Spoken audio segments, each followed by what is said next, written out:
Vendredi 11 mai, mesdames et messieurs, bonsoir et bienvenue dans ce journal, l'unique de la soirée. Dans les jours à venir, le médiateur de la CEDEAO dans la crise malienne, le président Blaise Compaoré, va proposer un plan de sortie de crise.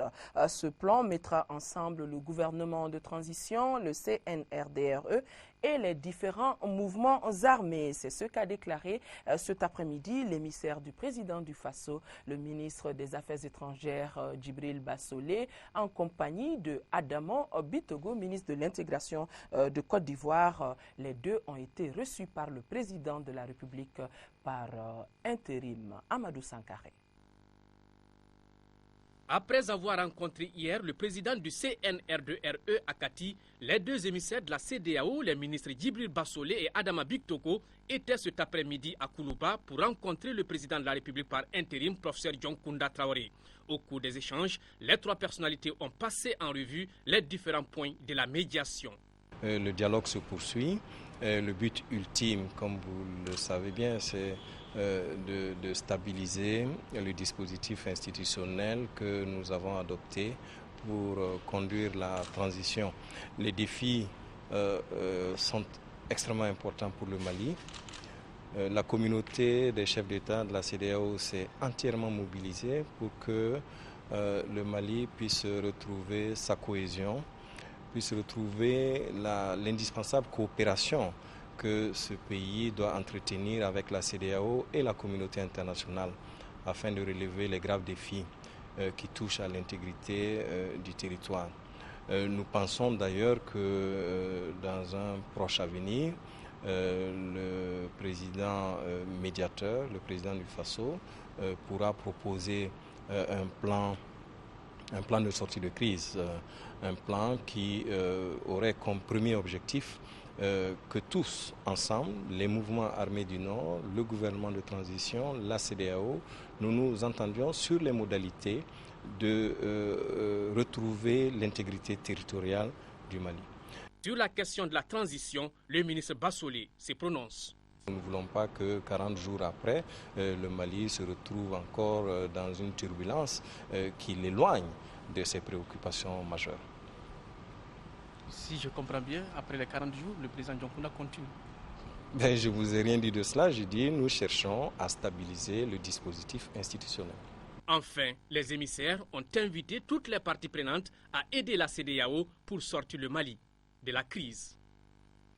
Après analyse de la situation de crise que vit notre pays, le Cercle de réflexion et d'information pour la consolidation de la démocratie, CRI 2002, a jugé nécessaire d'assister les autorités de notre pays en proposant un document de sortie de crise. Document remis au Premier ministre Cheikh Modibo Diarra. Dr Abdoulaye Sall, à sa sortie d'audience, est au micro de Daouda Sidiki Diarra. L'une des solutions, d'abord, il faut que les Maliens et les Maliennes puissent pouvoir lutter contre d'abord la perte de confiance en eux-mêmes. Ça, c'est, je pense, que la première solution. Tant qu'on n'aura pas confiance en nous-mêmes, en nos capacités, en nos aptitudes, à nous prendre en charge et en sortir de cette crise, je pense qu'il n'y aura pas de sortie de crise à envisager. Le deuxième aspect, il faudrait également qu'on organise en fait la résistance d'abord intellectuelle. Réfléchir pour agir. Et le rôle de CRI 2002, c'est justement de réfléchir et d'agir. On a réfléchi, on a partagé, on va remettre aux autorités, aux plus hautes autorités du pays, qui vont donner leur avis sur la question, qui vont donner leur amélioration, leur directive, pour qu'ensemble nous organisons ce qu'on appelle d'abord la résistance intellectuelle. Vous avez combien de partis politiques dans notre pays? Vous avez combien d'associations de la société civile dans notre pays? Tous ces partis politiques, toutes ces associations ont des sections, ont des sous-sections, ont des comités de base dans les zones occupées. Comment mettre en place des réseaux pour résister à l'intérieur, par l'animation politique, par l'information, par la sensibilisation, par le renseignement. Le premier vice-président de l'Assemblée nationale, l'honorable Younousi Touré, a reçu, lui, en audience, l'ambassadeur de la Fédération de Russie dans notre pays. Le diplomate russe était venu exprimer le soutien des autorités russes au peuple et aux autorités maliennes en ces temps difficiles. Il a par ailleurs exprimé toute la fermeté avec laquelle le gouvernement russe condamne les violences et les actes de profanation intervenus dans la ville sainte de Tombouctou. Le diplomate russe, à sa sortie d'audience, est au micro de Nando Dambélé.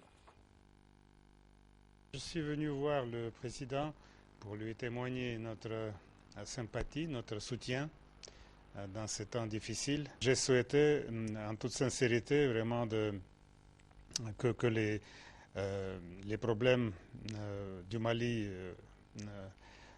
soit résolu le plus vite possible avec le moins de dégâts, que cette période de transition puisse se dérouler dans le calme et dans le respect de la loi constitutionnelle. Nous défendons notre position en faveur de l'intégrité territoriale du Mali, du respect de la loi constitutionnelle, du respect de l'ordre, du passage du pouvoir entre les mains des civils. Hier après-midi, le ministre de la Communication, de la Poste, des Nouvelles Technologies, porte-parole du gouvernement, a partagé un cocktail avec les journalistes. Occasion pour Amadoune Touré d'inviter les hommes et femmes des médias à accompagner le gouvernement dans sa mission de diffusion de la bonne information, de l'ancrage du réflexe démocratique dans un autre pays. Boubacar Sissoko a assisté à ce cocktail-là.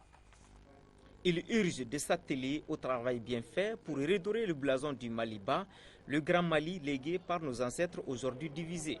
Le ministre de la Communication, de la Poste et des Nouvelles Technologies, porte-parole du gouvernement, a partagé ces instants avec l'ensemble de la presse malienne dans une atmosphère conviviale. Il nous a responsabilisés, comme on dit, par rapport à tout ce qui se passe dans le pays et tout ce que le pays peut devenir.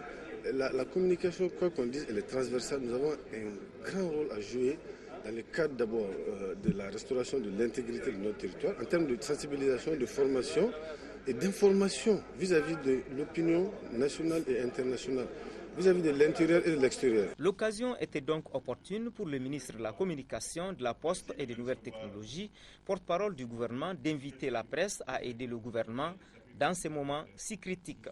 La communication a un rôle très important à jouer. Donc il ne s'agit pas pour vous d'aider seulement le gouvernement, mais au-delà du gouvernement, au-delà même de l'État, c'est la nation qu'il faut aider à se relever. Je souhaiterais un soutien critique de votre part. Vous êtes le point focal entre nous et les populations. Ce que vous ne dites pas n'a jamais eu lieu. Mais s'il vous plaît, essayons en cette période particulière de notre histoire d'éviter les inventions, d'éviter tout ce qui est contraire à notre métier, à notre noble métier. Ce qui est contraire à notre métier, c'est le sensationnalisme. C'est les inventions, c'est la fiction, c'est surtout les rumeurs qui constituent un poison mortel pour un journal, pour un pays et même pour une nation. Par ailleurs, la situation du Mali impose à tous rigueur et persévérance afin que le pays retrouve son unité. Le ministre a également promis aux collègues la visite de certaines rédactions dans les jours à venir. Les deux ministres en charge de l'éducation ont rencontré cet après-midi au ministère de l'Éducation, de l'Alphabétisation et de la Promotion des langues nationales les représentants de l'Association des élèves et étudiants du Mali. Cette rencontre fait suite à une série de rencontres pour trouver une issue favorable à la crise que traverse l'école malienne depuis bientôt quelques semaines. L'AEM, plus que jamais décidé à reprendre les cours, c'est ce qu'ils ont tenu à réaffirmer aux deux ministres en charge de l'éducation. Abdraman Meiga, compte rendu. L'Association des élèves et étudiants du Mali est plus que jamais déterminée à sauver l'école malienne. Elle vient de le prouver à travers cette rencontre entre ses représentants et les deux ministres en charge de l'éducation. Il s'agissait à travers cette réunion de faire la restitution des différentes rencontres initiées entre les différentes tendances de l'Association des élèves étudiants du Mali. Session qui avait pour objectif de trouver des solutions idoines tout en conciliant leurs positions pour sauver l'année scolaire. Si vous voyez que nous sommes arrivés à ce niveau, c'est parce que nous aussi nous pensons à l'avenir de notre pays. Parce que nous sommes conscients que la gestion de notre pays de demain nous appartient. Cette rencontre a également été une occasion pour le secrétaire général intérimaire d'aborder avec ses interlocuteurs du jour quelques-unes de ses préoccupations, parmi lesquelles le paiement des bourses et des trousseaux, la sécurisation de l'espace scolaire. En ce qui concerne en tout cas les bourses et les trousseaux, la priorité a été donnée à ce volet-là. Il n'y a vraiment pas de problème. S'il y a des retards, c'est à des problèmes d'ordre technique. Sinon, le Trésor a reçu l'ordre de virer systématiquement le montant des bourses au niveau des banques ou bien des agents comptables. Je voudrais en appeler à tous les élèves, à tous les étudiants, de réorienter votre énergie, votre créativité, votre passion sur l'acquisition de la connaissance, sur l'organisation des cours, la facilitation pour permettre à l'école malienne, à l'université malienne, de retrouver une place. La résolution de ces différents points, selon les responsables de l'AIM, ne pourra être qu'une des portes de sortie de cette crise. Ils sont et restent convaincus que les efforts aujourd'hui doivent converger vers un seul objectif, celui d'aider le Mali à surmonter ces obstacles et à retrouver ses lettres de noblesse. Nous nous engageons fermement pour qu'il n'y ait plus de troubles, de nouveaux troubles dans l'espace scolaire et universitaire et nous sollicitons humblement des autorités la réouverture des classes. Une déclaration faite hier par le bureau de coordination de l'AEM. C'était au cours d'une conférence de presse qui a réuni les deux parties en conflit et qui ont saisi ces étudiants, saisi l'occasion pour se réconcilier. Alpha Meiga, compte rendu.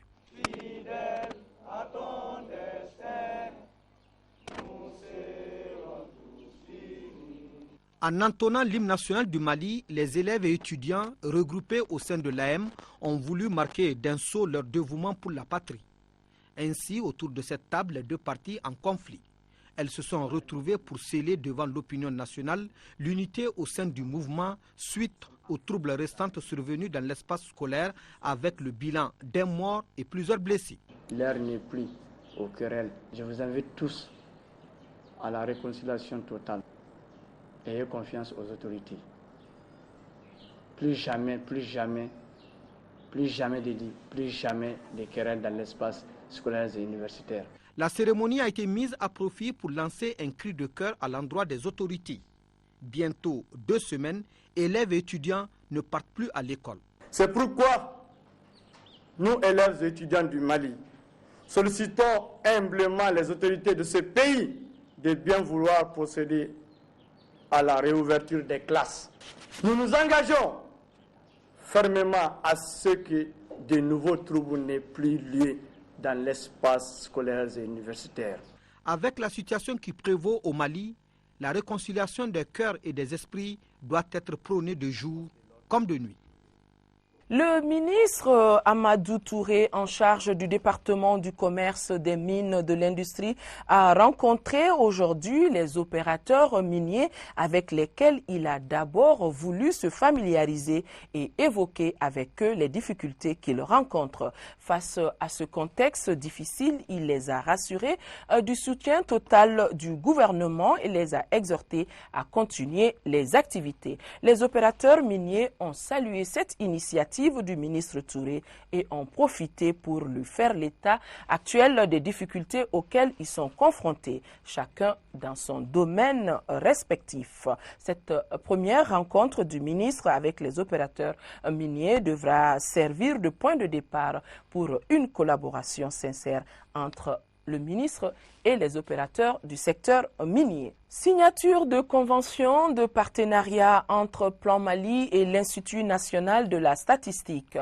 Cet acte vise à renforcer la cellule de planification et de statistique de la structure dans plusieurs secteurs comme la santé, l'éducation, l'environnement. Le coût de la convention qui s'étale sur une durée de 12 mois s'élève à plus de 80 millions de nos francs. La cérémonie s'est déroulée au siège de Plan Mali, ici même à Bamako, compte rendu à Gali, Ag Adissa. En signant ces documents, le directeur national du Plan Mali et celui de l'Institut national de la statistique ont donné le ton à un partenariat capital dans l'amélioration du travail de ces deux structures. Il s'agit de renforcer la capacité des services de planification dans le secteur de la santé, l'éducation et autres. En 2010, Plan International est entré dans un processus de planification que nous appelons en français système de programmation pour la responsabilisation et l'apprentissage. Dans cette optique, le partenariat que nous voulons conclure aujourd'hui avec l'INSTAT vise d'abord à renforcer les cellules de planification et de statistique CPS, partenaires dans la collecte et l'analyse des données de routine. Car l'une des insuffisances relevées dans l'analyse situationnelle des droits de l'enfant au Mali, conduite par Plan en 2010, est la difficulté d'obtenir des données fiables, à jour et pertinentes au niveau de certaines structures étatiques, ce qui constitue un obstacle majeur pour les partenaires au développement. La convention s'articule autour de plusieurs axes, dont la réalisation de l'étude de base des plans à long terme des unités de programme, la mise en place d'une base de données, la formation de l'équipe de recherche, évaluation, dissémination du plan Mali, ce qui permettra d'identifier les problèmes au moment opportun. C'est de façon évidemment indirecte, n'est-ce pas, que les populations bénéficient vraiment de l'apport de cette convention-là. Parce que nous allons bien mesurer les actions, l'impact des actions, nous allons bien évaluer l'ampleur des problèmes à résoudre pour mieux les solutionner. Le projet qui s'étale sur une durée de 12 mois coûtera plus de 80 millions de francs CFA. L'actualité dans les régions, en 5e région, le moral des forces armées et de sécurité stationnées à Sévaré est au beau fixe.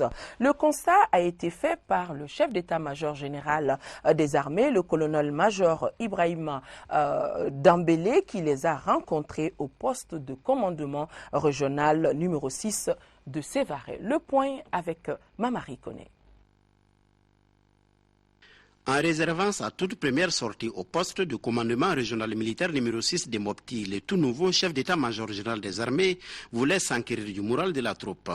Au terme des différents entretiens, le visiteur du jour n'a pas caché sa satisfaction. L'objet de ma visite, c'est pour prendre contact avec les éléments et tout ce que le gouvernement vient d'organiser pour eux, c'est-à-dire les primes pour les éléments se trouvant sur la première ligne et voir leur organisation. Bon, le moral est bon et ma visite même, ça a augmenté davantage ce moral. On a discuté et tous les problèmes ont été pris en compte et bientôt la réorganisation et la restructuration sera faite et tous les matériels seront disponibles avec leur formation pour les missions à venir. Lors des échanges, les forces armées et de sécurité ont réaffirmé leur disponibilité à défendre le territoire national. Cette visite, qui intervient quelques jours seulement après la nomination du nouveau chef d'état-major général des armées, constitue un réconfort pour la troupe. Toujours en 5e région, Catholic Relief Service et la Croix-Rouge malienne apportent leur soutien aux ménages déplacés du nord de notre pays. Ils viennent de remettre à ces familles des bidonvilles et des vivres et en leur apprenant les techniques culinaires pour la bonne préparation des aliments. Reportage Moustapha Doumbia. Cette cérémonie témoigne l'engagement des organismes humanitaires dont la Croix-Rouge et Catholic Relief Service à accompagner les populations déplacées du nord de notre pays. L'appui des catholiques Relief Service a concerné les vivres comme les petits pois, les bulgures, la farine enrichie, l'huile végétale, entre autres. Il s'agit donc de montrer aux femmes déplacées comment composer des menus à partir de ces vivres, et cela à travers des démonstrations culinaires. Les produits de base qui sont donnés à nos laborieuses femmes des ménages venus donc du Nord ne sont pas forcément des produits de base connus par celles-ci. Les apporter l'apprentissage nécessaire en termes de cuisine pour qu'elles puissent mieux potentialiser ces substances de base, que ce soit des céréales, que ce soit d'autres produits. Je pense qu'il était utile pour ces femmes-là, n'est-ce pas, d'être à l'école de cuisinière afin de les transformer en produits alimentaires prêts à être consommés. Autre aspect de cette cérémonie, c'est la remise aux ménages déplacés des bidons et autres récipients par le comité régional de la Croix-Rouge malienne de Mopti.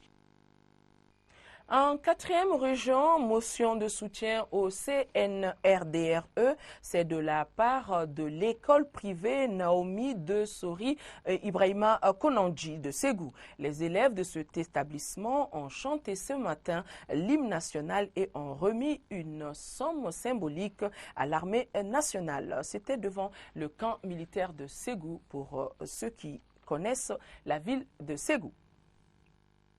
L'association des juristes maliennes ONU Femmes vient en aide aux femmes et enfants des régions au nord de notre pays. Ces dons composés de divers produits leur ont coûté plus de 4 millions de nos francs. Ce geste contribuera à l'amélioration des conditions de vie des femmes et enfants donc de ces zones. Ces dons atteindront, on le précise, leur cible via le corridor humanitaire du collectif Cri du Cœur. Un mot de sport dans ce journal, Coupe de la Confédération. Les deux représentants maliens joueront ici ce week-end au compte des matchs retour des 8e de finale. Battu à l'aller par 3-0, l'AS Real recevra le Wydad Athletic Club de Casablanca du Maroc. Cette rencontre est prévue demain au stade Modibo Keïta à partir de 16h. Dimanche, au stade Modibo Keïta, toujours, le club olympique de Bamako sera face à ANP d'Égypte. À l'aller, les Égyptiens avaient gagné par 3-1.